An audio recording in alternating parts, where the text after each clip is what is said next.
वरदा हरि विठ्ठल श्री ज्ञानदेव तुकाराम ज्ञानेश्वर महाराज की जय। या कुंदेन्दु तुषार हार धवला, या शुभ्रवस्त्रावृता, या वीणा वरदंड मंडितकरा, या श्वेत पद्मासना, या ब्रह्माच्युत शंकर प्रभृतिभिर्देवैः सदा वंदिता, सा मां पातु सरस्वती भगवती निःशेषजाड्यापहा। जयांचे किलिया स्मरण, होय सकळ विद्यांचे अधिकरण, तीची वंदू श्रीचरण श्री गुरूंचे, जयांचे नियाठवे शब्दसृष्टी अंगवे, सारस्वत आघवे जिव्हेशे, वक्तृत्व गोडपणे अमृताते पारुखे म्हणे, रस होती ओळगणे अक्षरासी, भावाचे अवतरण अवतरविती निजखून, हाता चढे संपूर्ण तत्वबोध, श्री गुरूंचे पाय जय हृदय गिमसो निठाय, तये वढे भाग्य होय उन्मेषासी, ते नमस्कारोनि आता सच्चिदानंद रूपाय, विश्वोत्पत्त्यादि हेतवे, तापत्रय विनाशाय, श्रीकृष्णाय वयं नुमः। यं प्रव्रजन्तमनुपेतमपेतकृत्यं, द्वैपायनो विरहकातराजुहाव, पुत्रेति तन्मयतया तरवोऽभिनेदुस्तं सर्वभूतहृदयं मुनिमानतोऽस्मि। जन्माद्यस्य यतोऽन्वयादितरतश्चार्थेष्वभिज्ञस्वराट्, तेने ब्रह्महृदायादिकवये मुह्यन्ति यत्सूरयः। तेजो वारिमृदां यथा विनिमयो यत्र त्रिसर्गो मृषा, धाम्ना स्वेन सदा निरस्तकुहकं, सत्यं परं धीमहि, सत्यं परं धीमहि, सत्यं परं धीमहि।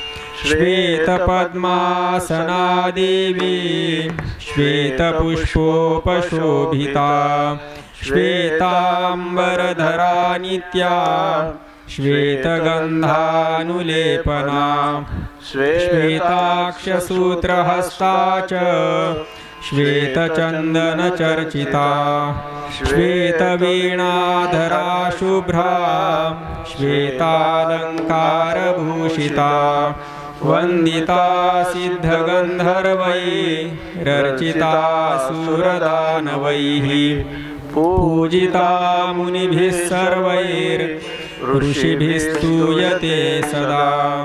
स्तोत्रेणानेन तां देवीं जगद्धात्रीं सरस्वतीं, ये स्तुवन्ति त्रिसन्ध्यायां सर्वा विद्या लभन्ति ते।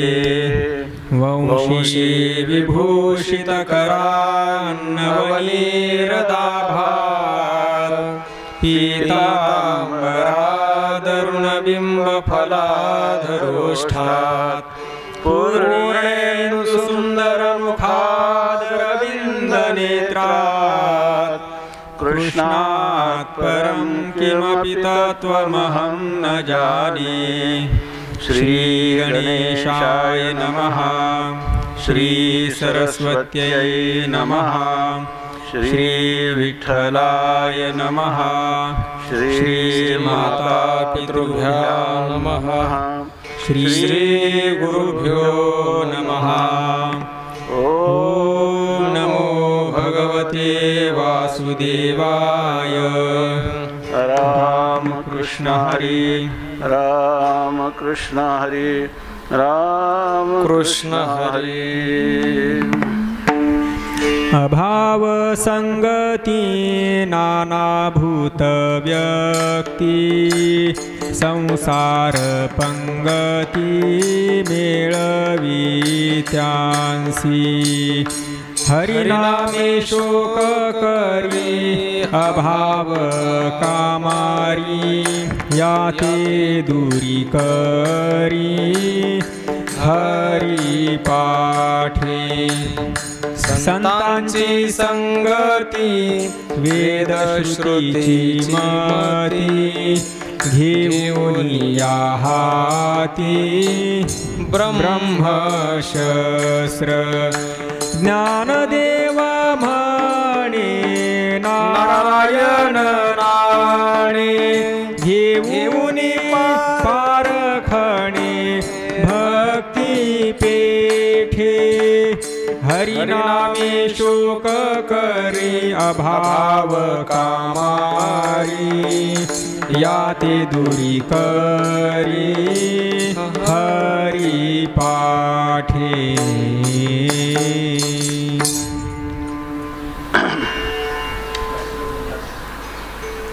अभाव संगती नानाभूत व्यक्ती संसार पंगती मेळवी त्यांसी। संत हृदय सम्राट ज्ञानोबाराय माऊलींच्या असीम अनुग्रहाने कृपेने आपण श्री ज्ञानोबारायांच्या अभंगगाथेतील नाम संकीर्तन महात्म्य हे द्वितीय प्रकरण त्या संबंधाने यथाशक्ती यथामती निरूपण करण्याचा प्रयत्न करीत आहोत। यामध्ये 61 क्रमांकाचा आता अभंग आलेला आहे। अगोदरच्या अभंगामध्ये भावाचं ज्याच्या अंतःकरणात परमात्मा स्वरूपाविषयी भाव निर्माण झालेला आहे, म्हणजे ज्यांनी परमात्म्याशी हा परमात्मा माझा आणि मी परमात्म्याचा असा संबंध जोडलेला आहे, विश्वासपूर्वक संबंध जोडलेला आहे, असा जो पुरुष आहे त्याला भाविक असं म्हणतात।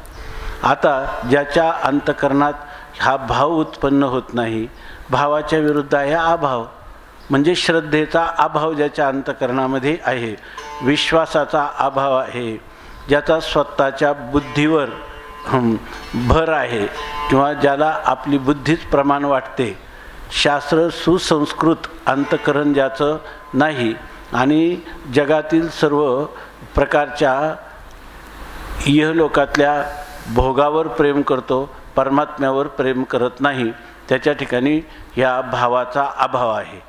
असा जो पुरुष आहे त्याची काय गती होते याविषयी या अभंगामध्ये माऊली म्हणतात।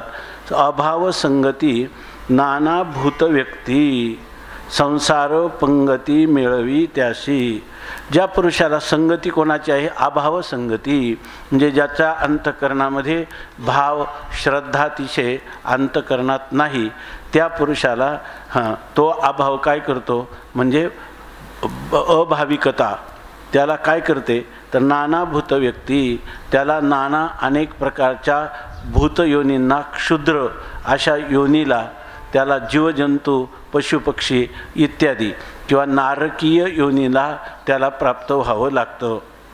संसार पंगती मिळवी त्याशी, आणि तो जो अभाविकता आहे अंतःकरणामध्ये भगवत विषयक भगवत नामविषयक भगवत स्वरूपविषयक ज्याच्या अंतःकरणात प्रीती उत्पन्न होत नाही, भगवंताची गुण संकीर्तन नाम संकीर्तन स्वरूप संकीर्तन जरी त्याच्या कानावर पडलं तरी त्याचा अंतःकरण द्रवीभूत होत नाही किंवा त्याच्यासाठी लालायित होत नाही, त्याच्या अंतःकरणामध्ये जिज्ञासा उत्पन्न होत नाही, असा जो पुरुष आहे त्याला ती अभाविकता संसार पंगती मेळवी त्याशी, त्याला ह्या संसाराच्या एका पाठोपाठ एक पंगती म्हणजे श्रेणी, संसाराच्या ओळीतच, संसार म्हणजे जन्म मरण परंपरेच्या ओळीतच त्याला ती अभाविकता पुन्हा पुन्हा प्राप्त करून देते किंवा घालीत असते. म्हणजे ह्या अभाविक पुरुषाला कायम पुनरपि जननम पुनरपि मरणम पुनरपि जननी जठरे शयनम यह संसारे खलु दुस्तारे. असा दुस्तर असणारा जो संसार, जन्म मरण परंपरा, किती वेळा जन्मा यावे नित्य व्हावे फजित, ही स्थिती त्याला प्राप्त होते. हरिनामे शोक करी अभाव कामारी, याते दुरी करी हरी पाठे. माऊली सांगतात हरिनामे अभाव, याचा अन्वय असा करावा, हरिनामे अभाव. ज्याच्या अंतकरणात किंवा ज्याच्या वाणीमध्ये हरिनामाचा अभाव आहे, म्हणजे जो हरिनाम संकीर्तन करीत नाही, अशा पुरुषाला काय प्राप्त होतं तर हरिनामे अभाव शोक कामारी करी. त्याच्या जीवनामध्ये कामारी म्हणजे चाकर होणारा, नोकर किंवा त्याच्या हलकी सालकी कामं करणारा, त्याच्या जीवनात त्याला कोण मिळतो तो शोक कामारी. शोक हा त्याचा पाईक होतो आणि रात्रंदिवस त्याची सेवा करतो. म्हणजे त्या पुरुषाला स्वप्नात देखील शोक सोडत नाही आणि स्वप्नात देखील सुख, समाधान, शांती त्याला प्राप्त होत नाही, की ज्याने हरिनामाला सोडून दिलेला आहे. संतांची संगती वेदश्रुतीची मती, घेऊन या हाती ब्रह्मशस्त्र. घेऊन या हाती ब्रह्मशास्त्र असा पाठ आहे. घेऊन या हाती ब्रह्मशास्त्र चांगला पाठ आहे. तर या ठिकाणी ब्रह्मशस्त्र असा पाठ आहे, तर ब्रह्मशास्त्र असा पाठ घ्या. संतांची संगती. आपल्या जीवनामध्ये आपण काय साधनं केली पाहिजे भाविकाने, तर ती साधनं आहेत संतांची संगती. त्याने संतांच्या संगतीत राहिलं पाहिजे. देव वसे चित्ती त्याची घडावी संगती, ऐसे आवडते म्हणा देवा पुरवावी वासना.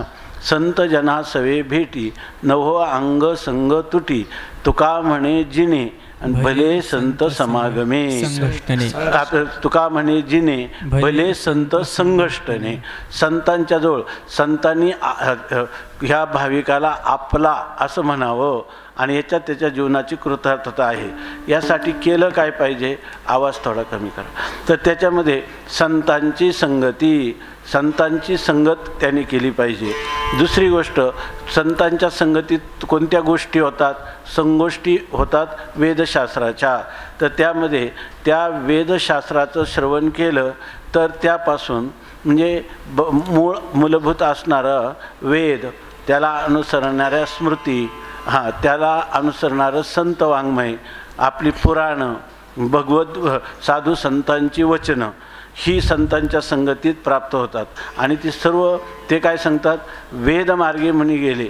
वेदाचा जो मार्ग आहे तोच मार्ग संतांच्या संगतीत आपल्याला प्राप्त होतो. आणि त्यामुळं वेदश्रुतीची मती, मती म्हणजे बुद्धी, ती आपली बुद्धी वेद आणि श्रुती यांच्याद्वारा ज्या वेदाचं श्रवण केलं असताना, संतांच्या समागमात वेदाच्या संगोष्ठी, त्याचं निरूपण यांचं श्रवण केलं असताना आपली जी बुद्धी आहे ती वेदश्रुतीचीच होऊन जाते, ती वेदमय होऊन जाते. याचा अर्थ वेदाच्या संस्कारांनी ती सुसंस्कृत अशा प्रकारची बुद्धी होते. आणि हे करण्यासाठी हाती घेऊन या ब्रह्मशास्त्र, त्याने हातामध्ये ब्रह्मशास्त्र हातामध्ये घ्यावं. ब्रह्मशास्त्र हातामध्ये घ्यावं म्हणजे काय, तर या ठिकाणी ब्रह्मज्ञान संपादन करावं किंवा ब्रह्मज्ञानाच्या प्राप्तीची साधनं जी काही शास्त्राने सांगितलेली आहेत त्या शास्त्राचं चिंतन करावं, मनन करावं. म्हणजे हे ब्रह्मशास्त्र जर त्याच्या हातात असेल, संतांची संगती असेल आणि त्या वेदाचा वेद आणि वेदांत आचाराच्या साठी आपल्याला पूर्वमीमांसा प्रमाण आहेत आणि विचाराच्या प्रांतात ब्रह्ममीमांसा किंवा उपनिषद प्रमाण आहे. म्हणून ह्या माऊलीने सांगितलं ना, ह्या मज अवगमली या दोन्ही, मज अवगमली या दोन्ही मीमांसा श्रवणस्थानी, बोध मदामृत मुनिया आली शिविती. या ठिकाणी ज्ञानोबरायांनी जे श्री गणेशाचं रूपक केलेलं आहे ज्ञानेश्वरीच्या प्रारंभाला, त्यामध्ये माऊली म्हणतात मज अवगमलिया, मला तर असं वाटतं का दोन्ही मीमांसा म्हणजे पूर्वमीमांसा आणि उत्तरमीमांसा ही गणेशाचं जे मोठं सुपासारखे कान आहेत, मनुष्याला जीवनामध्ये कान सुपासारखे असले पाहिजे, म्हणजे त्याला श्रवण करण्याची आवड असली पाहिजे. कितीही जरी श्रवण केलं तरी त्याला तृप्ती होऊ नये. म्हणजे कोणतं श्रवण? भगवद्विषयक श्रवण, शास्त्रविषयक श्रवण करण्यात त्याला कधीही त्याला उबग येत नाही. उलट त्याला दिवसेंदिवस हे हे जे नामामृत आहे, भगवंताचं स्वरूपाचं निरूपण करणारं जे वाङ्मय आहे, त्या वाङ्मयाविषयी बोलताना, दुसऱ्यांनी सांगताना आपलं हृदय त्याचं कधीही तृप्त होत नाही. खादलेची खावे वाटे, भेटले भेटी आवडी, किंवा तृप्ती भुकेली काय करू माये, जीवनी जीवन कैसे तान्हे जत आहे, अशी त्याची स्थिती होते. म्हणून म्हणतात हे जर हातात घेतलं आणि दुसरं हे ब्रह्मशस्त्र. ब्रह्मशस्त्र म्हणजे शस्त्र असा जरी पाठ घेतला तर ब्रह्मज्ञान प्रतिपादन, आपलं ब्रह्मज्ञान हेच कोणी शस्त्र आहे. इथं कर्मधारय समास होईल. ब्रह्मज्ञान हेच शस्त्र आहे. म्हणजे त्यांनी जीवनामध्ये वेदश्रुतीच्या साह्याने संतांच्या समागमात जर त्याने ब्रह्मज्ञान संपादन केलं त्या पुरुषांनी, तर त्याच्या हातात ते ब्रह्मज्ञान आहे. मग ते जर ब्रह्मज्ञान हातात आलं तर ह्या पुरुषाला आपल्या जीवनामध्ये कोणत्याही प्रकारचं दुःख स्पर्श करू शकणार नाही आणि सुखामध्ये कोणतीही त्रुटी पडणार नाही, अशी स्थिती आहे. म्हणून माऊली म्हणतात संताची संगती, वेदश्रुतीची मती आणि घेऊन या हाती ब्रह्मशस्त्र. याच्यामध्ये एवढंच चरण जे आहे याच्यातून स्पष्टपणे काय प्रगट होत नाही. यांची नावं सांगितली. हे ब्रह्मशस्त्र हाती घ्या आणि पुन्हा काय करा तर याते दुरी करी हरी पाठे. एक प्रमाण आपलं राहिलं पण होतं, याचा उत्तरार्ध सांगायचा. तर त्याच्यामध्ये सांगतात हरिनामे अभाव. हरिनामाचा अभाव असला का कामारी शोक करी. शोक हा त्याचा पायीक होऊन राहतो, म्हणजे शोक त्याची पाठ कधी सोडत नाही, त्याचा नित्य पाठलाग करत राहतो. मग अशा वेळेला काय करावं तर संतांची संगती, वेदश्रुतीची मती आणि घेऊन या हाती ब्रह्मशास्त्र. आणि काय करावं? हरिपाठ करा, पुन्हा भगवंताचं नामस्मरण करावं. म्हणजे ही बाधा, शोकाची बाधा त्याला कधी होणार नाही. ज्ञानदेव म्हणे नारायण नाणे, घेऊनी पारखणे भक्ती पेठे. आता आपण इथं सांगतात माऊली की भक्ती पेठे, भक्तीचा एक बाजार आहे. भक्तीचा बाजार आहे म्हणजे अनेक लोकांनी अनेक प्रकारच्या भक्तीचं प्रतिपादन केलेलं आहे.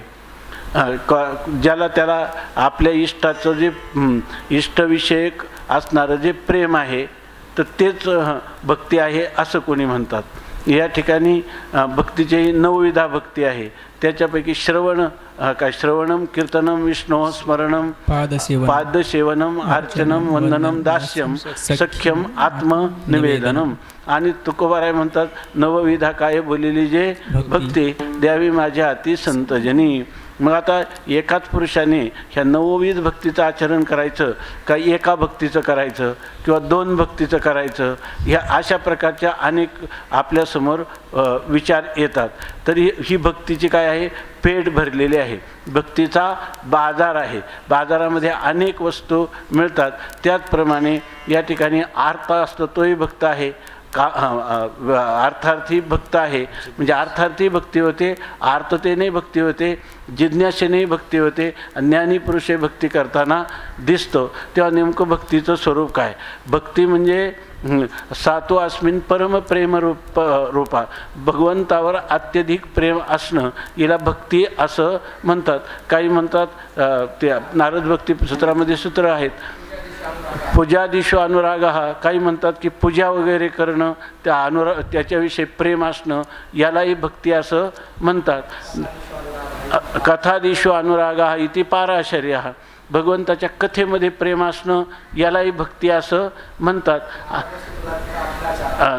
नारदस्तु तदर्पिता अखिलाचारा तद्विस्मरणे परम व्याकुलते इति. नारद मात्र असं सांगतात की संपूर्ण कायम आपली होणारी प्रत्येक क्रिया भगवंतासाठी आहे आणि भगवंताचा विस्मरण झालं की अंतःकरण व्याकुळ होतं, त्याला भक्ती असं म्हणतात. आणि हे जे परानुरक्त ईश्वर, परानुवृत्ती ईश्वरे भगवंतावर परमप्रीती असणं यालाही भक्ती असं म्हणतात. आणि स्वस्वरूपानुसंधानम भक्तिरित्या विधीयते, आपल्या स्वस्वरूपाचं अनुसंधान करणं यालाही भक्ती असं म्हणतात. आणि जे नारद भक्तिसूत्र आणि दुसरं कोणतं शांडिल्य, तर शांडिल्य काय म्हणतात की नाही म्हणजे तत्वज्ञानाच्या अविरोधी जे आहे तिला भक्ती असं शांडिल्य. तद्विरोधीशु नाही, भक्तीला जे अनुकूल आहे त्याचा स्वीकार करायचा आणि विरोधी त्याचा त्याग करणं यालाही भक्ती असं म्हणतात. परंतु अविरोधेनं म्हणजे तत्वज्ञान आत्मरती अविरोधेत इति शांडिल्य आत्मरती अविरोधेनं, आपल्या आत्मज्ञानाला कुठेही प्रतिबंध न येता जी केली जाते, जे भगवंतावर प्रेम केलं जातं म्हणजे आत्मज्ञानाचा विस्मरण न होता त्या आत्म्यामध्ये रममान असताना ही भक्ती होत असते असं सांगितलं. अशा भक्तीचा पेठ आहे. त्या बाजारामध्ये अनेक वस्तू समोर येतात, त्यावेळेला आपल्याला निवड करता आली पाहिजे. कोणती वस्तू ग्राह्य आहे, आवश्यक आहे, ती आपण आपला ती घेण्यामध्ये लागणारा अधिकार आहे किंवा नाही, तिच्यापासून मिळणारं फल महान असावं इत्यादी इत्यादी विचार करत असताना इथं सांगतात ज्ञानदेव म्हणे नारायण नाणे घेऊनी. ह्यामध्ये कोणतं नाव न घ्यायचं बाजारात, तर नारायण नावाचं म्हणजे भगवंताचं नारायण हे नाव आहे. नारायण या नावाचे भागवतामध्ये त्यांनी सांगितलं नरांचे अविनाश विश्रांती स्थान या लागी म्हणजे नारायण. सर्व प्राणीमात्रांचं अविनाशी शाश्वत असं विश्रांतीचं ठिकाण जे आहे त्याला म्हणतात परमात्मा नारायण. म्हणून ते जे नामस्मरण आहे ज्ञानदेव म्हणे नारायण नाणे घेऊनी, ते नारायण नावाचं घ्यायचं म्हणजे कसं पारखून घ्यायचं. म्हणजे जरी अनेक आमच्या समोर साधना असली तरी त्या सगळ्या साधनांमध्ये नाम हे साधन सर्वश्रेष्ठ आहे असं समजून त्या नामाचं ग्रहण करायचं, नामानुष्ठान करण्याकडं प्रवृत्ती व्हावी. नाहीतर भक्ती जरी म्हणत असेल तर भक्ती ते कठीण शुळावरील पोळी निवडे तो बळी विरळा शुर. या ठिकाणी एखादा शूरपुरुष असतो, त्याला भक्तीचं मार्मिक रहस्य कळून ह्या भक्तिशास्त्राचं सर्वात गुह्य काय असेल तर भगवंताचं नाम ते पारखून घ्यावं असं सांगतात. आता यानंतर असं एक ज्ञानोबाराय ह्या पुढील 62 अभंगामध्ये वर्णन करतात की ज्या पुरुषाला शास्त्राधिकांचं ज्ञान नाही, यज्ञयागाचा अनुष्ठान नाही, तरीसुद्धा त्यांनी केवळ नामस्मरण केलं किंवा नामसंकीर्तन केलं तर त्याला सर्व काही फलं प्राप्त होतात. जसं आपण म्हणतो हत्तीच्या पायात सर्व पाया आले, त्याप्रमाणे नामसंकीर्तनामध्ये सर्व साधनांचे सार भवसिंधू उतरी पार. सर्व साधनांचं हे सार सर्वस्व नाम साधन आहे आणि ते हे या भवसमुद्रातून जीवाला किंवा प्राण्याला मानवाला तारून नेतं. याविषयी ज्ञानोबराय ह्या अभंगात म्हणतात. यश कीर्तिवानू नेणेमी वाखाणू रामकृष्ण आम्हासणू नित्य दिवाळी नर हरी राम नर हरी राम पुराण पुरुषोत्तमा हरी गोपाळा यानी अक्रूर बोधला परीक्षिती उपदेशीला अर्जुनाशी झाला साहाकारी ज्ञानदेव म्हणे नामे विण जोनरू तो होय भूमी भारू ये संसारी नर हरी रामा नर हरी रामा पुराण पुरुषोत्तमा हरी गोपाळा.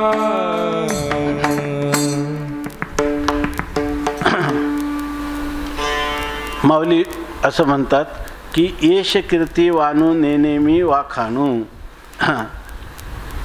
मी येश कीर्ती वानू नेने, भगवंताचं जसं नामसंकीर्तन आहे तसं त्या भगवंताचं लीला संकीर्तन पण आहे. भगवंताच्या रामावतारात, कृष्ण अवतारात त्यांनी ज्या लीला केलेल्या आहेत त्या लीलांचंही वर्णन केलं जातं. परंतु हा भक्त म्हणतो की मला भगवंताच्या ठिकाणी षड्गुण ऐश्वर्य संपन्न भगवान आहे. भग म्हणजे काय?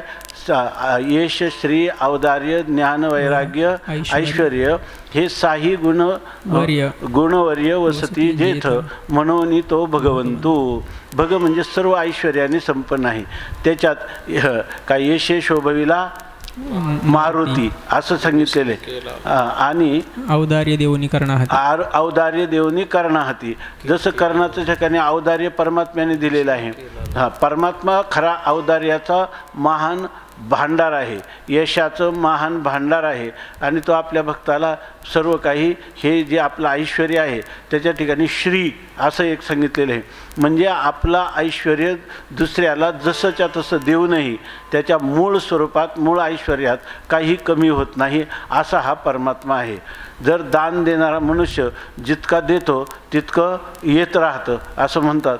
तर त्या ठिकाणी तसं भगवंताने आपले गुण कितीही भक्ताला दिले तरी भगवान पुन्हा गुणाने संपन्नच असतो. आणि अशा भगवंताचा षड्गुण ऐश्वर्याचं जो वर्णन करील त्याला ते ऐश्वर्य भगवंताच्या द्वारा मिळतही राहतं.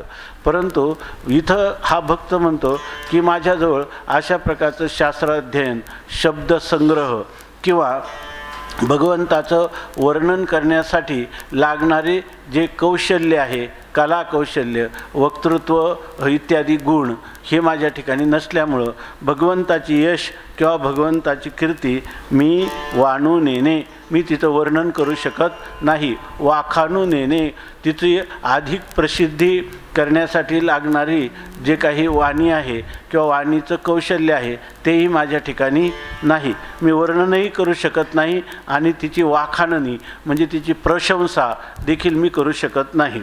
मग काय करता तुम्ही? तर रामकृष्ण आम्हा सणू नित्य दिवाळी. आम्हाला वाटतं की सर्व करायचं ते आनंदासाठी ना, आनंदाची दिवाळी. तर या ठिकाणी आनंदाची दिवाळी म्हणजे कोण आहे आम्हाला? रामकृष्ण. रामकृष्ण नामे ही दोन्ही साजिरी हृदय मंदिरी स्मराकारे. आपुली आपण करा सोडवन संसार बंधन तोडावेगी. ज्ञानदेवा ध्यानी रामकृष्ण मणी तेने ज्ञानदेवाध्यानी रामकृष्ण माळा. ज्ञानदेवाध्यानी रामकृष्ण माळा हृदयी जिवाळा श्रीमूर्ती रया. आमचं एकच ठरलेले निळोबाराय सांगतात की मुखी नाम हृदयी ध्यान हेच परमार्थ साधन. मुखी नाम हृदयी ध्यान, परमार्थाचं साधन आम्हाला एकच माहीत आहे, रामकृष्ण ह्या नावाच्या माळा या ठिकाणी आम्ही नित्य हृदयात स्मरण करतो. याच्यापेक्षा दुसरं साधन आम्हाला माहीत नाही. ते नाम कोणतं आहे? तर नर हरी रामा, नर हरी रामा पुराण पुरुषोत्तमा हरी गोपाळा. एकाच परमात्म्याची अनेक नावं आहेत. म्हणून या ठिकाणी काय परमात्म्यात त्यांनी सांगितलं का हे नावे 1000 नावं परमात्म्याने ठेवून घेतलेली आहेत. नावाची या सहस्रवरी नावा या अवधारी सजून या संसारी तारो झालो. अनंत म्हणती माझी अनंत म्हणची माझी या स्वामी ते अनंत गुण त्याते म्हणून या अनंत गुणगण निधान परमात्मा आहे. आणि त्या परमात्म्याने अनंत नावं ठेवून घेतलेली आहेत. त्यापैकी आम्ही जी संतांच्या मुखातून नेहमी ऐकलेली नावं आहेत, प्रसिद्ध आहेत, ती नावं म्हणजे नरहरी. म्हणजे या ठिकाणी नरहरी हा जो आहे जे नराचं सर्व दुःखांचं हरण करणारा किंवा नराच्या वेशात असणारा जो हरी किंवा नराचा पापाचं हरण करणारा तो नरहरी. राम त्या ठिकाणी योगी पुरुष देखील रमतात असा असणारा श्रीराम किंवा ज्या मर्यादा पुरुषोत्तम असणारा राम प्रभू. आणि नरहरी रामा हां नरहरी रामा नरहरी रामा हे आमचा मंत्र आहे. पुराण पुरुषोत्तमा हरी गोपाळा. आणि पुराण म्हणजे अनादी सनातन अनादी अनंत असणारा आणि उत्तम पुरुषास्तन्य परमात्मेत्युदाहृतः यो लोकत्रयमाविश्य बिभर्त्यव्यय ईश्वरा असा असणारा जो पुरुषोत्तम श्रीहरी नरहरी पुरुषोत्तम श्रीहरी किंवा ज्याला श्रीराम असं म्हणतात. नंतर गोपाळा ज्याला गोपाल असं म्हणतात. गोपाळ म्हणजे वेदाच्या द्वारा ज्याचं की वेदाच्या द्वारा जो सर्व मानवजातीचं संरक्षण करतो किंवा गोपाळ म्हणजे वाणी जी आहे वेदवाणी त्या वेदवाणीच्या द्वारा ज्याचं ज्ञान करून घेतलं जातं किंवा गो म्हणजे इंद्रिय समुदायाचं जो रक्षण करतो. चाले हे शरीर कोणाच्या सत्ते कोण बोलविते हरिविनं असं आम्ही संतांच्या मुखातून ऐकलं. त्याचंच उच्चारण आम्ही नरहरी रामा पुराण पुरुषोत्तमा हरी गोपाळा असं करतो. बरं तुम्ही हे का करता? तर कारण आम्ही संतांच्या मुखातून त्या नामाचं अनुष्ठान करणाऱ्यांना जे काही अत्युच्च कोटीचं भगवंताचं प्रेम लाभलेलं आहे. शिवाय परमात्माने त्यांना त्यांच्या जीवनामध्ये आत्मज्ञान प्राप्त करून दिलं ब्रह्मज्ञान प्राप्त करून दिलं. याच्याशिवाय अधिक भगवंताने आपलं परमप्रेम त्यांच्या हृदयामध्ये अभिव्यक्त केलं असे इतिहास पुराणीचा इतिहास गोडरस सेविला अशी त्याची ख्याती आहे. या नेहमी तिथं कुठं नामी शब्द आहे का? या बहुतेक या नामी अक्रूर बदला परीक्षिती उपदेशिला अर्जुनाशी झाला सहाकारी म्हणायचं झालं तर या नेहमी म्हणजे असा ज्यांनी नित्य नियम केला. नरहरी रामा पुराण पुरुषोत्तमा हरिगोपाळा ह्या नामाचा नियम केला. तर ह्या नियम करणारा असा कोणी अक्रूर आणि तो अक्रूर बोधला. त्या अक्रूराला बोध दिला कोणी? परमात्म्याने. अक्रूर फक्त काय करत होता? तो होता एका कंस नावाच्या राक्षसाचा सेवक. परंतु तो जेव्हा भगवंताला नेण्यासाठी गोकुळामध्ये आला आणि मथुरेचं कंसाचं निमंत्रण सांगितलं. परंतु अक्रूर हा सत्वगुणी महात्मा होता.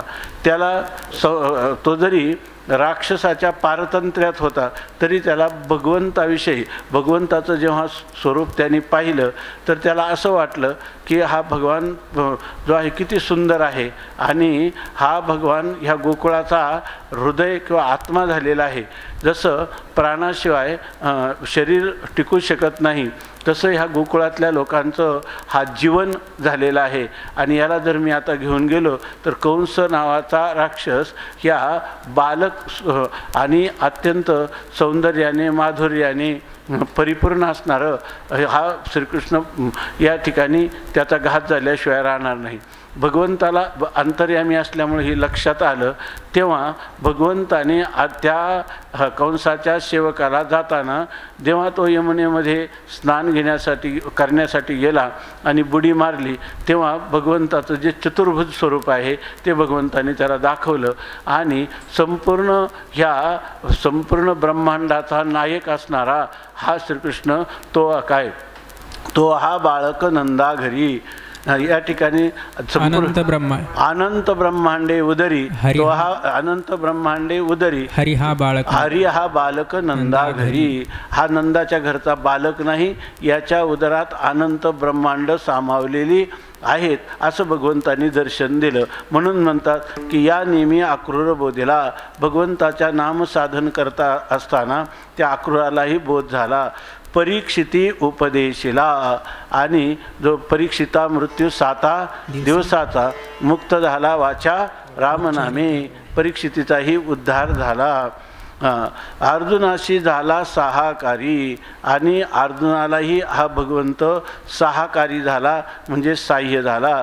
त्याला गीतेचा उपदेश करून भगवंताने अशी स्थिती प्राप्त केली की अर्जुन उवाच, अर्जुन काय म्हणतो, नष्टो महास्मृतिर्लब्धा त्वत्प्रकाश त्वत्प्रसादात मया त्वत्प्रसादान मयाच्युत स्थितोस्मि गतसंदेहा करिष्ये वचनम तव. अशा रीतीने भगवंताने नुसतं त्याला तत्त्वज्ञान देऊनच संपन्न केलं असं नाही, तर आपल्याला माहीत आहे पाहते पांडव अखंड वनवासी परित्या देवाशी आठविती. प्रल्हादाशी पिता करीतो जाचनी परितो स्मरे मनी नारायण. असं सर्वांचंच परमात्म्याने कोणाची जात त्याचं वित्त गोत काही परमात्मा पाहत नाही. परमात्मा हा काय भक्तिप्रिय परमात्मा आहे. आपल्या भक्तासाठी परमात्मा कोठे न दिसे पाहता आणि उडी घाली अवचिता. भक्त काम कल्पद्रुम असं परमात्म्याचं विशेषण आहे. याविषयी ज्ञानोबरायांना असं वाटतं की अशी जर वस्तुस्थिती आहे तर सर्व लोकांनी त्या परमात्म्याचं नामस्मरण करावं, त्याची कृपा संपादन करावी, संताच्या संगतीत शास्त्राचं चिंतन करावं आणि नामस्मरण या साधनाद्वारा आपला उद्धार करून घ्यावा. परंतु असे लोक जे करत नाही, अभाविक आहेत, अश्रद्ध आहेत, भगवंतावर ज्यांच्या अंतःकरणात प्रीती तर नाही त्याच्याविषयी द्वेष करतात आणि अतींद्रिय परमात्मा अस्तित्वातच नाही त्याची सत्ता देखील कबूल करत नाही असे जे लोक आहे, तर ज्ञानदेव म्हणे नामे विन जो नरू तो होय भूमी भारू ये संसारी. या ठिकाणी असे जे नामे विन जो नरू, नामाशिवाय जो नर म्हणजे मनुष्य आहे त्याच्याविषयी ज्ञानोबराय म्हणतात तो ये संसारी, तो या संसारामध्ये या जगामध्ये किंवा तो या जन्मामध्ये तो पुरुष हा भूमी भारू होय. संपूर्ण पृथ्वीला तो भारभूत होतो. पृथ्वीला सर्वात मोठं आपल्याला माहिती आहे भगवान कृष्ण परमात्म्याचा अवतार झाला तेव्हा किंवा रामचंद्र प्रभूंचा अवतार झाला तेव्हा ही वत्सरूपी पृथ्वी ब्रह्म्यापाशी जाय एका बरं असंच आहे ना. तर त्यावेळेला ती पृथ्वी ब्रह्मदेवाला जवळ जाते आणि काय तक्रार सांगते, तर ह्या दुष्टांचा भार मला आता सहन होत नाही असं ही मेदिनी किंवा धरणी माता सांगत असते. आणि तीच गोष्ट ज्ञानोबाराय म्हणतात नामे विन जो नरू, नामाशिवाय जो मनुष्य असेल म्हणजे जो मुखाने भगवंताचं नामस्मरण साधन करत नाही तो ये संसारी भूमी भारू होय. तो जन्माला आल्यानंतर ह्या पृथ्वीला केवळ भारभूत आहे. मनुष्य रूपेन मृगवाश्चरंती, मनुष्य रूपाने तो एक प्रकारचा पशुच ह्या भूमीवर संचार करीत असतो. यानंतर पुढचा अभंग आहे 63 क्रमांकाचा.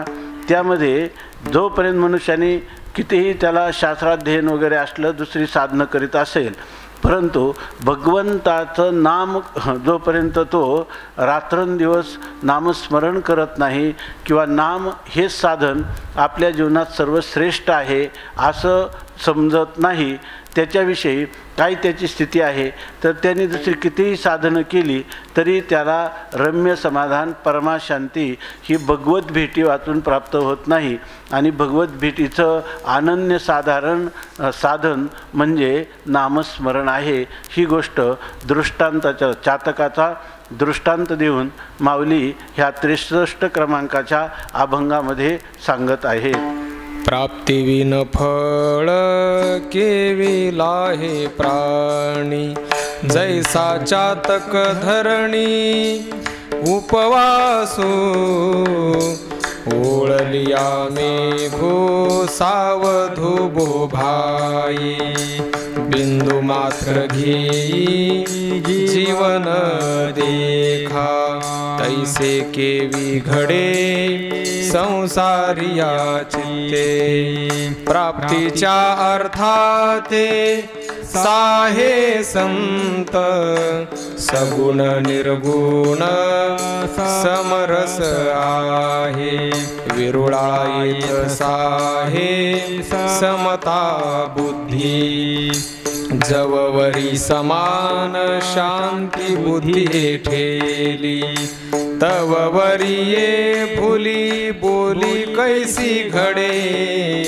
दिन काळ पळ पळ स्मरण नामाचे, विरुळाया मंत्राचे करी पठण, ज्ञानदेव म्हणे नाम आहे तुगा जाणसी, भजन केशवासी तुची तुझा, ओळलिया मेघो सावधू बोभाई, बिंदू मात्र घेई जीवन देखा.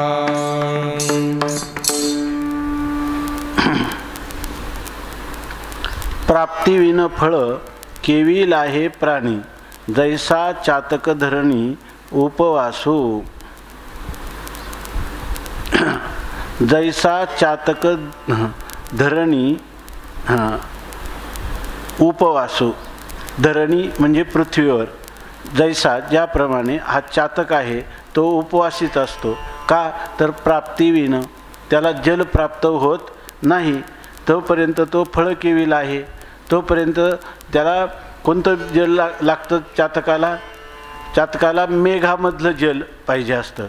तर त्या मेघामधील जल जोपर्यंत त्याला मिळत नाही, तो ह्या पृथ्वीवर असला आणि अनेक जलाशय प्राप्त असले तरी ते पाणी तर तो घेत नाही. त्यामुळं त्या चातक नावाच्या प्राण्याची तृषेची निवृत्ती होत नाही आणि त्याला तृप्ती लाभत नाही. असं बरिले सरिता समुद्र चौकडे, परी बापी अशी ते कोरडे, का जे मेघवनी थेंबटा पडे, तै पाणी की तया. त्याला मेघातून जर पाणी पडलं तरच त्याला काय वाटतं की तरच त्याची तृप्ती होते. नाहीतर किती जरी समुद्रादी सरोवर भरली असली तर त्याचा काहीच उपयोग होत नाही. त्याच्या तृषेची निवृत्ती तेव्हाच होते की जेव्हा मेघातून या जलधारा येतील आणि त्यावेळेला तो आपल्या चंचूने त्याचं प्राशन करील, त्यावेळेलाच त्याला फळ प्राप्त होतं. किंवा ज्ञानोबारायांनी सांगितलं की कितीही तो जो बागेमध्ये काम करणारा जो माळी आहे त्यांनी वर्षभर त्या झाडांची छाटणी, पाणी घालणं, खत पाणी देणं सगळं करतो, परंतु त्याला फळं केव्हा प्राप्त होतात? जेव्हा वसंत ऋतू येतो तेव्हा. जी बनकरू झाडे शिंपी जीवेसाठी, पाडूनी जन्मे काढी आटी, परी फळेशी तैची भेटी, जई वसंतू पावे. असं आहे. तसं ह्या तृषेच्या निवृत्ती ही त्या चातक पक्षाची तेव्हाच होते की जेव्हा जलधर त्याच्यासाठी पाण्याचा वर्षाव करतात. पण विवळलिया मेघू सावध, तसं प्राप्तीविन फळ केविल आहे प्राणी. कोणताही मनुष्य प्राणी जरी असला तर त्याला जोपर्यंत प्राप्ती झाली नाही, म्हणजे आपल्या इच्छित अर्थाची प्राप्ती झाली नाही, तोपर्यंत त्याला फळ आलं असं कसं म्हणता येईल? अर्थात म्हणता येणार नाही. म्हणजे त्याने अनेक प्रकारची साधने करत असला, त्या साधनाच्या अनुरूप त्याला फळही मिळत असलं, पण जरी जोपर्यंत त्याची तृप्ती झाली नाही, की जोपर्यंत त्याला कृतार्थता प्राप्त झाली नाही, जोपर्यंत त्याला अजूनही काही आपल्याला साधन करावं आणि त्या साधनाच्या द्वारा त्या सुखाची आपल्याला प्राप्त होईल अशी लालसा त्याच्या अंतःकरणात जोपर्यंत आहे तोपर्यंत ते त्याला म्हणजे अतृप्तीचंच ते द्योतक आहे. तृप्त झाला नाही अशी त्याची सिद्धी होते. तृप्ती अजून त्याला अनुभवाला आली नाही. पण तो चातक ओळलया मेघू सावधू बोभाये, बिंदू मात्र घेई जीवन देखा. परंतु अशाच वेळेला त्या तहानेने किंवा तृषेने आक्रांत झालेला, तृषाक्रांत झालेला तो चातक ओळलिया मेघू, जर अगोदर इतके सरोवर आहे पण त्याच्याकडं ढुंकून सुद्धा पाहत नाही, कारण त्याची त्याला अपेक्षाच नाही आणि ते त्याच्या तृप्तीची साधनं होत नाही असा त्याचा दृढ निश्चय झालेला आहे. पण अशाच वेळेला जर त्या चातकाला या ठिकाणी मेघू ओळलिया मेघू, एखादा मेघ दुरून आता आपल्या दिशेने येत आहे एवढं जरी कळलं, तो मेघू ओळलिया, तो जर त्याच्याकडे वळला तर सावधू बोभाये, तो एकदम सावध होतो. आता आला आणि तो जेव्हा वर्षाव करतील, एक थेंब जरी पडला तो मी वरच्यावर झेलील. म्हणून मेघो सावध बोभाये आणि बिंदू मात्र घेई जीवन देखा. आणि एक बिंदू त्या पावसाचा पडलेला मेघातून तो वरच्यावर तो एक बिंदू तो प्राशन करतो. तैसे केवी घडे संसारिया चित्ते प्राप्तीच्या अर्थाते साहे संत. या ठिकाणी इति काकू म्हणतो ना आपण संस्कृत साहित्यामध्ये, जेव्हा जगाच्या कल्याणासाठी काय बुडते हे जन न देखवे डोळा येतो कळवळा म्हणून यासाठी संतांचं हृदय जेव्हा मानव मात्राच्या किंवा जीवाच्या दुःखाने त्या ठिकाणी द्रवीभूत होतं, त्यावेळेला त्यांच्या कंठातून गदगद स्वरातून गदगद असा जो स्वर निघतो आणि त्याच्याद्वारा जे शब्द बाहेर पडतात त्याला काकू असं म्हणतात. तसं या ठिकाणी तैसे केवी घडे संसारिया चित्ते, त्याप्रमाणे संसारी जो पुरुष आहे म्हणजे देह तादात्म्य अभिमान धारण केलेला आहे. मी देह आहे आणि देह संबंधी माझे आहेत, मी भोगता आहेत आणि हे पदार्थ भोग्य आहेत. हे शरीर मी किंवा माझं आहे आणि हे शरीर हेच माझं स्वरूप आहे असे ज्याला भ्रांती आहे त्याला म्हणतात संसारी. किंवा संसारी म्हणजे सम्यक सरते ती संसारा, ज्याच्यामध्ये कोणतीच गोष्ट स्थायी रूपाने स्थिर रूपाने राहत नाही. प्रत्येक क्षणभंगूर अशा ह्या वस्तू किंवा व्यक्ती किंवा शरीर याच्याविषयी ज्याने ते माझं स्वरूप आहे असं तादात्म्य भ्रम ज्याला झालेला आहे त्याला म्हणतात संसारी. म्हणजे अनित्य मिथ्या क्षणभंगूर परतंत्र यकश्चित अशा ज्या अनात्म अशा पदार्थांची जो आपला वास्तव संबंध आहे असं सत्यत्व बुद्धीनं पाहतो त्याला म्हणायचं संसारी. आणि ह्या संसारी या चित्ते तैसे केवी घडे, संसारी मनुष्याच्या चित्तात असं कधी घडेल बरं? माऊली वाटतं केवी घडे, केव्हा बरं घडेल, कधी तो दिवस उगवेल का हे सगळे संसारी लोक जे आहेत ते चातकाप्रमाणे होतील आणि संसारातल्या विषयात त्यांना सुख वाटणार नाही. संसारामध्ये सुख आहे हा भ्रम त्यांचा दूर होईल आणि ते कशासाठी तीव्रतर जिज्ञासा धारण करतील, मुमुक्षु होतील की कधी मला कैमी उद्धार पावेन किंवा कै कृपा करील नारायण. ऐसे तुम्ही सांगा संतजन करा समाधान चित्त माझे, काय हे खंड येईल कर्म पारुष्यतील धर्माधर्म कासयाने हे कळेल वर्म म्हणून श्रम वाटतसे. अशा प्रकारचं त्यांना ऐसे तैसे केवी घडे संसारिया चित्ते, संसाराच्या चित्तात त्याच्याही मनात असं कधी बरं धारणा किंवा भावना उत्पन्न होईल. बरं याच्यामध्ये आणखीन एक सोपं आहे, अर्थाते प्राप्तीच्या अर्थाते साहे संत. तर काय आहे की असा हे जे सुख आहे ते परमात्म्याशिवाय कधीही प्राप्त होऊ शकत नाही. कारण सर्व सुखाचा मूलभूत स्रोत कोण आहे? परमात्मा आहे.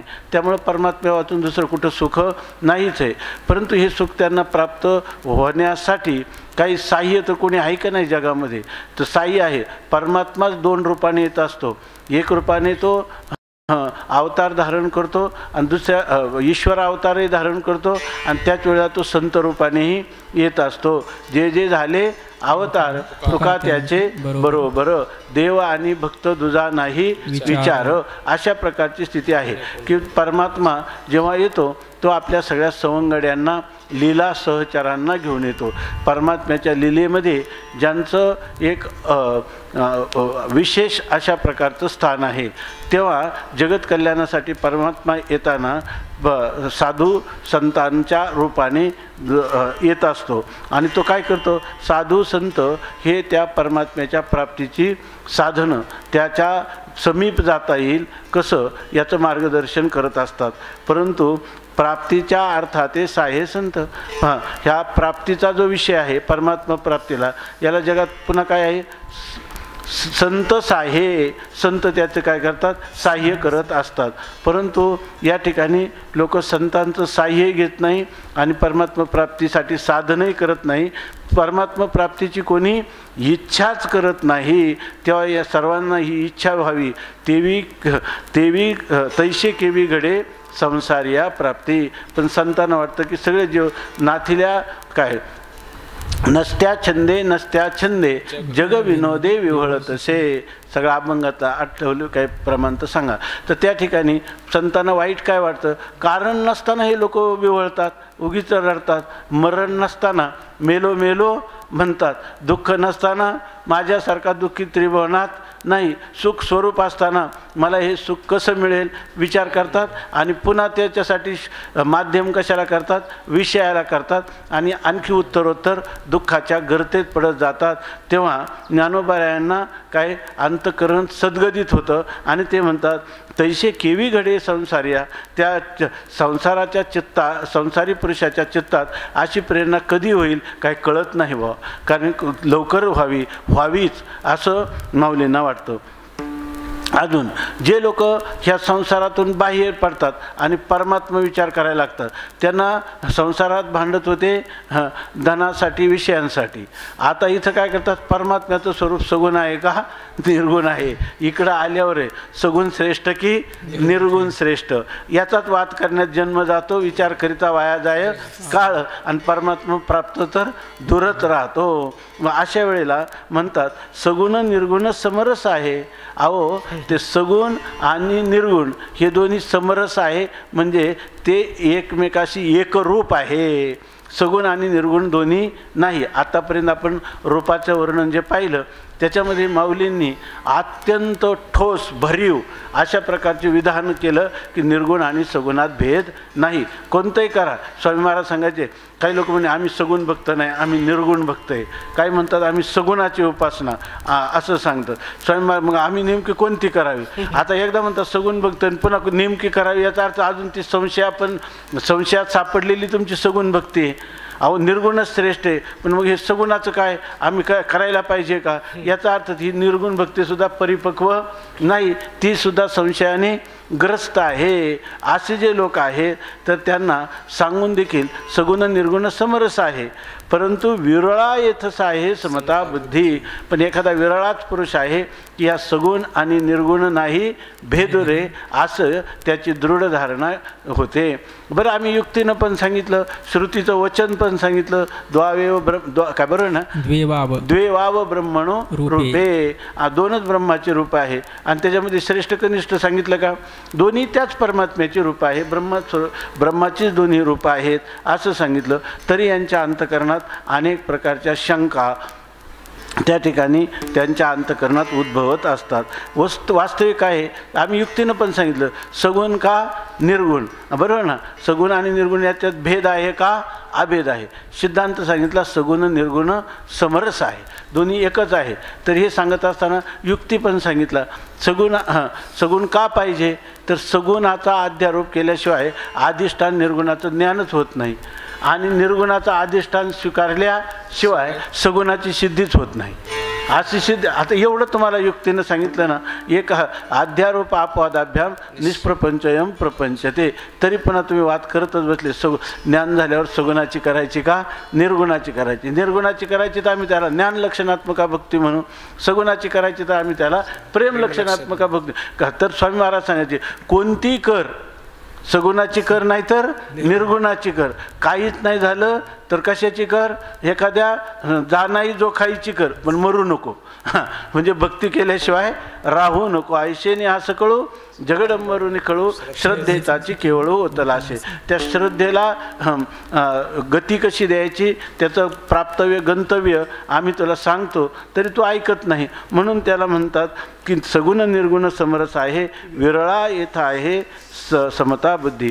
ही समता बुद्धी म्हणजे दोन्ही समान आहेत असं ज्ञान ज्याला झालं असे पुरुष काय आहे, विरळे आहेत. आता बरेचसे लोक आहे ना याच्यामध्ये करताना कधी कधी सगुणाचं इतकं वर्णन करतात आणि निर्गुणाला कमी लेखतात, काही निर्गुणाला कमी लेखतात. याच्याही पुढं जाऊन सांगतो की बरेच लोकांना वाटतं की आम्हाला मात्र सामरस्य आले. आताच सांगितली ना प्रक्रिया, अधिष्ठानाची सिद्धी झाल्याशिवाय अध्यस्त पदार्थ भासत नाही आणि अध्यस्त पदार्थाचा आरोप केल्याशिवाय तुम्हाला अधिष्ठानाचं ज्ञान होत नाही. मग आता असं सांगितलं म्हणजे अगदी एकच का, अगदीच एकच का? गुरुजी तुम्ही या ठिकाणी तुम्ही तर मात्र निर्गुण परमात्म्याचीच उपासना करताना दिसता, आहे की नाही? दोन्ही एकच आहे. तर त्यांनी सांगितलं तसं निर्गुणच श्रेष्ठ आहे, पण हे जे अज्ञानी लोक आहेत ना त्यांचा बुद्धिभेद होऊ नये म्हणून न बुद्धिभेदम जनयेत, म्हणून आम्ही या सगुणाचं वर्णन करतो. आता याला समान कळलंय का? समान कळलं नाही. अशा प्रकारची स्थिती आहे. आणि काही लोक जे आहेत ते सगुण परमात्म्याचाच पक्षपात करत असतात. अरे हे निर्गुण काय आहे? लोक यांना काहीतरी करतात ना, यांना काय पदरात पडतं? ज्याला आकार नाही, नाम नाही, रूप नाही, संबंध नाही, जाती नाही, क्रिया नाही, ते राहतं काय? शून्यच राहतं ना. पण आता यांना हे कळत नाही, आहे त्यांची आवड म्हणून आम्ही म्हणतो, असं तो म्हणतो, आहे की नाही? आणि अशा प्रकार झाल्यामुळं यालाच कळलं नाही सगुण निर्गुण नाही भेद रे, अशी स्थिती आहे. म्हणून म्हणतात की काय जववरी सगुण निर्गुण समरस आहे, विरळा येथेच आहे समता बुद्धी. जववरी समान शांती बुद्धी हे ठेली, तववरी ए भुली बोली कैशी घडे. जववरी समान शांती, जोपर्यंत हे सगुण आणि निर्गुण हे दोन्ही काय आहेत, एकच आहेत, अशी त्याला जी काही शांती बुद्धी म्हणजे दोन्ही ठिकाणी काय सगुण आणि निर्गुण हे दोन्ही एकच आहेत अशा प्रकारची बुद्धी ठेली, अशा प्रकारची त्याला बुद्धी किंवा ज्ञान झालं नाही. तर तववरी तोपर्यंत ए भुली, याला काय झालेले, भूल पडलेली आहे, भ्रम झालेला आहे. तर ए बोली कैशी घडे, तर त्याला सगुण आणि निर्गुण हे समान आहेत असं तो कसं म्हणू शकेल? मग तो जे एवढं बोलतो ते काय आहे, ही बोलणं योग्यच नाही, त्याच्याकडून होऊच शकत नाही, ते यथार्थ नाही, कारण तो भ्रमाला प्राप्त झालेला पुरुष आहे. मग त्यांनी केलेल्या गोष्टीचं काय ग्रहण करायचं? काहीच ग्रहण करायचं नाही. त्याला सांगायचं तूच भ्रमात आहे, तर तू आमच्या भ्रमाचं काय निवारण करणार? बोली कैसे घडे, त्याला ह्या परमात्म्याचं यथार्थ स्वरूप मुमुक्षुला किंवा साधकाला खऱ्या रीतीनं सगुण निर्गुणाचं नित्य ऐक्य तो सांगूच कसं शकणार? आणि तो जे बोलेल ते कसं असेल, निष्फळ असेल.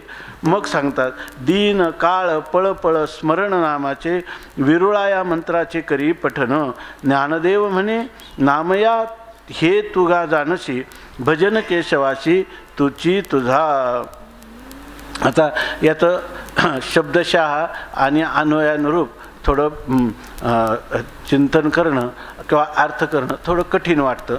तरी बघा, दीन काळ पळपळ स्मरण नामाचे, तर ते म्हणतात एवढं हे सगळं बोलत असताना ज्ञानोबारायांची जी दृष्टी आहे, ज्या बैठकीत हे चिंतन चाललेलं आहे त्या बैठकीत होते नामदेवराय, प्रेममूर्ती संत असणारे, ब्रह्ममूर्ती पण प्रेम स्वरूप असणारे नामदेवराय. आणि महत्त्व कशाचं चालले? नामाचं महत्त्व चालले, नाम संकीर्तनाचं महात्म्य सांगितलं. ज्ञानोबाराय म्हणतात की मला सुद्धा हे भक्तीचं नामाचं महत्त्व समजावून घेण्यासाठी पांडुरंगांना मी विनवलं की नामदेवरायांची संगती पाहिजे. तरी नामदेवराय यायला तयार नाही, तर मी स्वतः त्यांना म्हटलं की तुझ्या संगतीचे नित्य सुख घ्यावे, सार्थक करावे जीवनाचे. म्हणून मी नामदेवरायांना विनंती केली आणि मग ते माझ्याबरोबर यायला तयार झाले. कारण ते काय आहे, तुम्ही तर ज्ञानदेव आहेत, ते म्हणतात मी ज्ञानदेव आहे, ते नामदेव आहेत. म्हणून नामदेवरायांना म्हणतात की ज्ञानदेव म्हणे नामया. ज्ञानेश्वर महाराज नामदेवरायांना म्हणतात तू हे जानशी का. खरं याचं मार्मिक रहस्य नामदेवराय तुम्ही जाणत आहात. काय याचं मार्मिक रहस्य? केशवाशी भजन. भगवंताला केशवाला श्री विठ्ठल परमात्म्याला भजन आवडतं. आणि हे जाणणारे कोण आहे? तुझा तुची. हे खरं वास्तविक जे बाकीच्यांचं जे आहे तर ते काय शब्दज्ञान आहे आणि तुमचं जे ज्ञान आहे हे तुमच्या अनुभूतीचं ज्ञान आहे. मग आणखीन कोणी अनुभूती नाही, अनुभूती संपन्न तुझा तुची. ते तुझंच प्रांत आहे याचा निर्णय किंवा निर्णायक याच्यावरचं विधान तुम्हीच करू शकता. काय तर दीन काळ पळपळ स्मरण नामाचे. जर तुम्हाला ही सगुण निर्गुण दोन्ही एकच आहे ही धारणा दृढ व्हायची असेल आणि त्याद्वारा जर तुम्हाला भगवंताचं निश्चिम प्रेम संपादन करायचं असेल आणि रात्रंदिवस तुम्हाला त्या परमात्म्याची संगती तुमच्या हृदयामध्ये तो परमात्मा सारखा नृत्य करत राहिला पाहिजे तुमच्या हार्दाकाशामध्ये, तर त्याच्यासाठी साधन काय आहे? दीन काळ पळपळ स्मरण नामाचे. दिवस नंतर दिनकाळ म्हणजे दिवसाचा काळ आणि पळपळ एक एक पळपळ म्हणजे परवा सांगितलं ना की सर्वात कोणतंही लव क्षण त्रुटी अशा प्रकार पल असं प्रमाण आहे त्याचे. तर तो जो काळ आहे एक एक पळ म्हणजे त्यांना डोळे त्या कृष्ण परमात्म्याला पाहत असताना त्या गोकुळच्या ज्या गोपी आहेत त्या म्हणतात की ह्या त्यांना ब्रह्मदेवाचं आपलं भगवान श्रीकृष्ण परमात्म्याचं दर्शन करत असताना ह्या शरीराच्या रचनेप्रमाणे पापण्या दिल्यात, त्यामुळं त्यांच्या पापण्या ज्या आहेत त्या लावणार, तेवढा वेळ परमात्म्याचं दर्शन होणार नाही. म्हणे हा ब्रह्मदेव किती मूढ आहे, त्याने पापण्या कशाला निर्माण केल्या असं त्यांना वाटतं. एक क्षणसुद्धा एक पळभरसुद्धा परमात्म्याविषयी काही घडी परमात्म्या वाचून एक घडीसुद्धा क्षणभरसुद्धा सहन होत नाही असे मला तर विरहिणीचे एक की परमात्म्याच्या क्षणभरी न विसंबे विठ्ठल रुक्मिणी. क्षणभरी न विसंबे विठ्ठल रुक्मिणी क्षणभर सुद्धा विसर पडता कामा नये. तुझ्या चरणीचे तुटता अनुसंधान जावं माझा प्राण तत्क्षणी. जर परमात्म्याच्या चरणाचं अनुसंधान किंवा नामाचं अनुसंधान सुटलं तर त्यांना ह्या आपल्या शरीरामध्ये प्राणसुद्धा राहावा असं वाटत नाही. म्हणजे प्राण जसा जसा प्रत्येक श्वासोश्वासाबरोबर केवळ परमात्मा चिंतन होत असेल तरच हे आपले श्वास राहावे, नाहीतरी आपली या ठिकाणी मृत्यू झालेला परवडला. चरणीचे तुटता अनुसंधान तुझे चरणीचे तुटता अनुसंधान जावं माझा प्राण तत्क्षणी. तुरठी युगा येते त्वाम अपश्यताम. गोपीगीतामध्ये ती गोपी म्हणते एक लव एक पापणीची उघडबाज होण्याला लागणारा काळ, जर तो काळ मला त्वाम अपश्यताम तुला जर पाहिलं नाही तर ती त्रुटी तो क्षण मला युगा येते एका युगासारखा मला वाटू लागतो असं सांगतात. म्हणून इथं सांगतात दीन काळ पळपळ स्मरण नामाचे. कोणताही पळ क्षण हे नामाचं स्मरण करावं. पण विरोळा या मंत्राचे करी पठण. मग आता हे जर इतकं गोष्ट आहे तर सगळ्यांनी ते करायला पाहिजे. तुकाराम महाराज म्हणतात थोरया जनाचे वाटे बा आश्चर्य न करीती विचार का हिताचा. लोकांना हित करावं की नाही आणि हित कशात आहे? हित ते करावे देवाचे चिंतन करून या मन शुद्ध व्हावे. पण म्हणे आतापर्यंत नाही केलं आता काय पुढे? आता तरी पुढे हाची उपदेश नका करू नाश आयुष्याचा. संतही त्यांना सांगत असतात तरीसुद्धा विरुळा या मंत्राचे पठण करी. एखादाच एक भाग्यवान असतो आणि तो ह्या नाममंत्राचं पठण करतो. परंतु हे बोलताना नामदेवराय यांना पाहून या ठिकाणी ज्ञानोबाराय म्हणतात ज्ञानदेव म्हणे नामया तू हे का जाणशील. नामदेवराय मी बोलतो हे सर्व पण याचं खरं मार्मिक रहस्य तू जाणत आहेत. काय कोणतं केशवाशी भजन. केशवाशी भजन म्हणजे केशवाचं भजन. या सर्वावर उतारा एकमेवाद्वितीय तोडगा जर काय असेल तर केशवाचं भजन करणं हे तुझा तूची जानशी असा अन्वय करावा. हे तुझं तूच खरं जाण, तुझ्या व्यतिरिक्त दुसरा कोणी याचं जाणणारा नाही असं त्यांना म्हणतात. आणि यानंतर पुढचा जो अभंग आहे तो अभंग थोडासा अर्थ करायला क्लिष्ट आहे. त्याचं चिंतन आपण नंतर करू. पुंडलिक वरदा हरी विठ्ठल श्री ज्ञानदेव तुकाराम मौली ज्ञानेश्वर महाराज की जय. ज्ञानदेव तुकाराम ज्ञानदेव तुकाराम ज्ञानदेव तुकाराम ज्ञानदेव तुकाराम ज्ञानदेव तुकाराम ज्ञानदेव तुकाराम ज्ञानदेव तुकाराम ज्ञानदेव तुकाराम ज्ञानदेव तुकाराम ज्ञानदेव तुकाराम ज्ञानदेव तुकाराम ज्ञानदेव तुकाराम ज्ञानदेव तुकाराम ज्ञानदेव तुकाराम ज्ञानदेव तुकाराम ज्ञानदेव तुकाराम तुकाराम तुकाराम पुंडलिक वरदा हरी विठ्ठल श्री ज्ञानदेव तुकाराम माऊली ज्ञानेश्वर महाराज की जय.